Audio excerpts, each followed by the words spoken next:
احلى متابعين قناة فيلم في ثانية.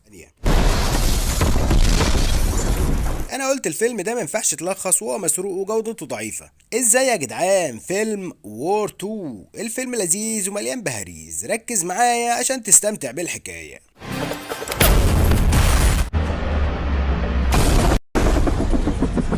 وبيبدأ الفيلم وبنشوف كبير كان في مأمورية للقضاء على زعيم مافيا في اليابان. الزعيم كان بيحسبه انه عيل هفا وبعت له الذئب بتاعه. رجع الذئب مع كبير وكأنه قطة مغمضة، بس الزعيم بيقول له ده مكان مقدس مش هينفع ضرب نار هنا. بس كده يلا هات اللي عندك، ونزل له شوية بالسيوف. بس على مين؟ ده معلم الهند. يلا نشوف سوا عمل فيهم ايه.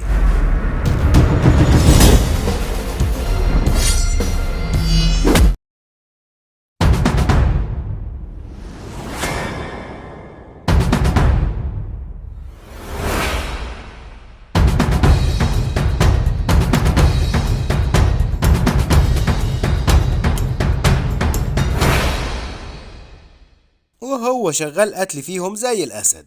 الزعيم خد الطيارة وحاول يهرب. كبير يسيبه؟ لا. يلا نشوف عمل ايه.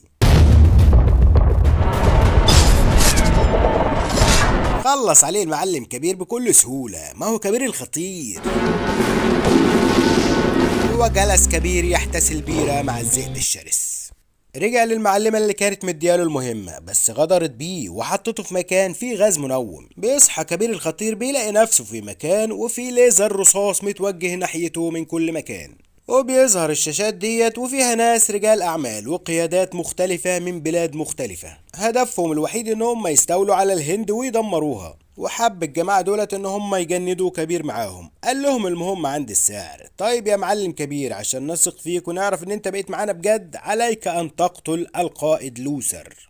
ايه يا خراب بيتك يا كبير؟ ده روسر ده هو اللي مدربه وهو القائد بتاعه وزي ابوه كمان وبيحب بنته كمان. ايه ده يا معلم؟ هو انت خاين في الفيلم ده ولا ايه؟ نرجع شوية بالزمن وبنشوف ان كبير كان مع لوسر وبيقول له انا عاوزك في مأمورية مهمة جدا سرية محدش هيقدر عليها غيرك. انا عاوزك تبقى واحد من عصابة كالي اللي هي عاوزة تدمر الهند دول، وهم ناس مش معروفين، فاحنا عاوزين ندسك في وسطهم عشان تعرف لنا هم مين. طب يا معلم لوسر اهو معاهم دلوقتي، وكده الدور عليك انت عشان تضحي. طلع بيه بره وكلهم مراقبين، وهنا كبير مش قادر يموته، ولكن لوسر قال له انا شخص واحد هموت، بس انت لو نفذت مهمتك هتنقذ ناس كتيرة جدا. يعني هنا المعلم لوسر هنا يا جماعة بيضحي بنفسه عشان البلد. وقتلوا كبير وهو بيعيط من جواه. وصلت الشرطة للمكان وبنشوف كافيا ضابط شرطة اللي هي بنت لوسر حزينة جدا على ابوها، وراحوا كمان مورينها فيديو لكبير وهو بيقتل ابوها. نهارك اسود يا كبير. كده كبير خد الثقة من عصابة كالي لدرجة ان شخص فيهم ظهر له اسم بوتام، راجل كبير في الدولة بس تبع العصابة، وقال له المهمة التانية هتعرفها هناك في داعش. بعد ما صلوا الظهر دخلوا العزاء، عملوا جنازة عسكرية للمعلم لوسر. وهنا بنشوف القائد كول اللي هو هيحل محل لوسر، وشكل الوزير ده مش حبه اصلا، حتى بيقول له مالكش دعوة بكبير لانك انت وفريقك مش هتقدروا عليه، احنا عندنا ضابط قوات خاصة هو الوحيد اللي يقدر عليه. وعشان نعرف مين هو الضابط ده تعالوا نشوف بيعمل ايه. في الصومال كان في شوية قراصنة محتجزين رهاين من جنود الجيش الهندي، والضباط مش عارفين يتصرفوا ازاي، والمعلم كل شوية يقتل واحد منهم. كده مفيش قدامنا غير الضابط فيكرام اللي مسك في طيارة تجسس وطار معاها في السماء ونزل على سطح السفينة بتاعتهم. نزل زي الأسد، ظبط صاحبنا ده وخد هدومه ودخل جوه. فين ياد مكان الرهين وانا مش عامل لك حاجة؟ هنا يا معلمي. طيب مع السلامة.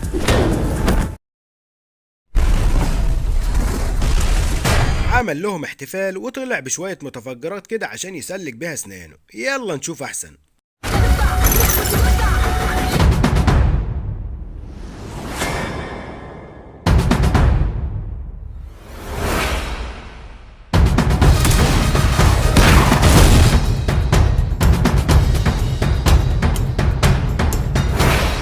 المهم فجر شوية حلوين وطلع فوق السفينة، وبالبقرة الطايشة دي خروقه. زعيم العصابة طلع وراه فوق. انت خايف ولا ايه؟ خايف؟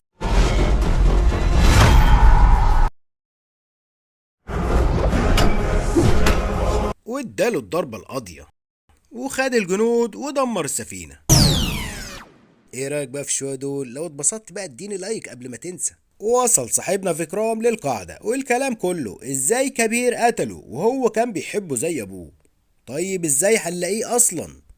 قالت لهم كافيا ان في واحدة كانت مع كبير في عملية ولكنها ماتت، وكبير هو اللي بيعتني ببنتها دلوقتي، يبقى اكيد هو بيتواصل معاها. وهنا بنشوف البنت اللي عليها العين الروهي، وكبير بيكلمها انا هنا، ولكن كافيا وفيكرام هنا برضه. ده اكيد العجن هيشتغل يا معلم. جات لكبير رسالة اهرب حالا. راح مكلم روهي وقال لها هربي، ونزل هو في الساحة عشان كلهم يجوا وراه، وهو بيكلم روهي بيوجهها هتعمل ايه. قال لها اسرقي عربية. قالت له اسرق؟ قال لها امال انا معلمك الحاجات دي ليه؟ عشان المواقف اللي زي دي. وطلع فوق لقى كافيا في وشه. انت قتلت ابويا بجد؟ يا لهوي. قام فض المسدس بتاعها من الرصاص ومرضيش يضربها، وهرب منها بحركة سريعة مريعة. ركب العربية مع روهي وطلع وراه المعلم فيكرام. اوعى يا معلم، ابطال الهند في مواجهة مع بعض. الفيلم دمار واشتغلت المطاردة بالعربيات.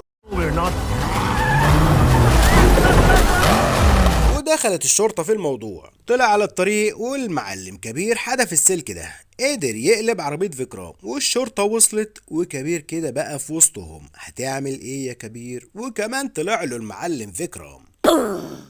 اوعى بقى الشغل الهندي. نزل بالعربية فوق القطر وهو ماشي. فيكرام يسيبه؟ لا، انزل يا وحش الشاشة انت كمان. والبنت كانت هتقع ولكن فيكرام مسكها وانقذها.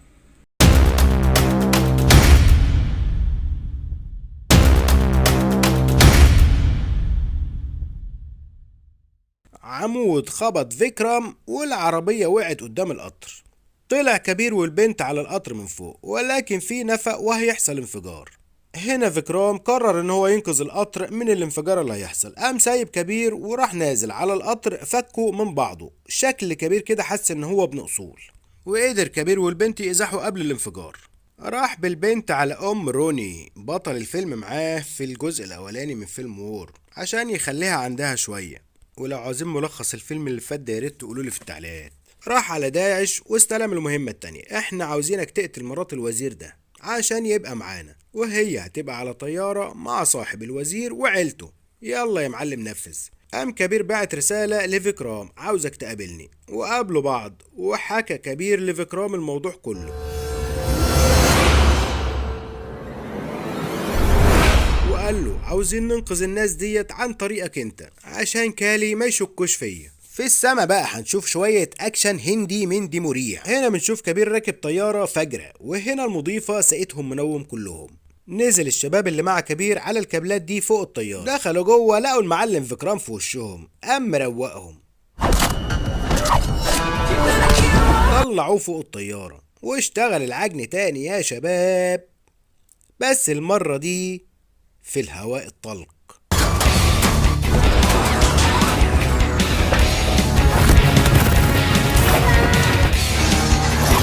ونزل المعلم كبير ولحق فيكرام قبل ما يقع، وبدأ العجن تاني. ما تيجي نشوف شوية الأكشن دول أحسن.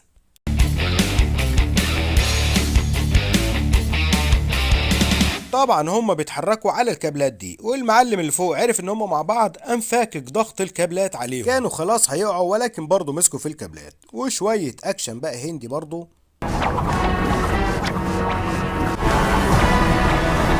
بيقدروا يفجروا الطيارة.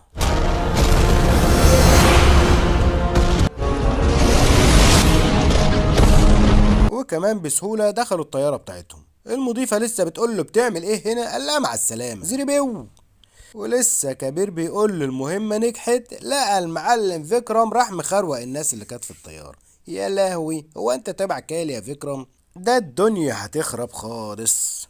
وقال له لسه يومك مجاش. اداه مظلة وقال له امشي يا كابو. وهنا كبير بيفتكر حاجة وكأنه بيعرفه من زمان. قال كابو يعني انت راغو. وراح حدفه من الطيارة. نزل كبير وقعد يفتكر. وهنا بنرجع بالذاكرة 20 سنة لورا. لو وصلت لحد هنا يبقى الفيلم عجبك. اضغط على الصورة دي عشان تشاهد الجزء التاني، او في صندوق الوصف هتلاقي الرابط، او في اول تعليق مثبت هتلاقي برضو رابط الفيلم. سلام.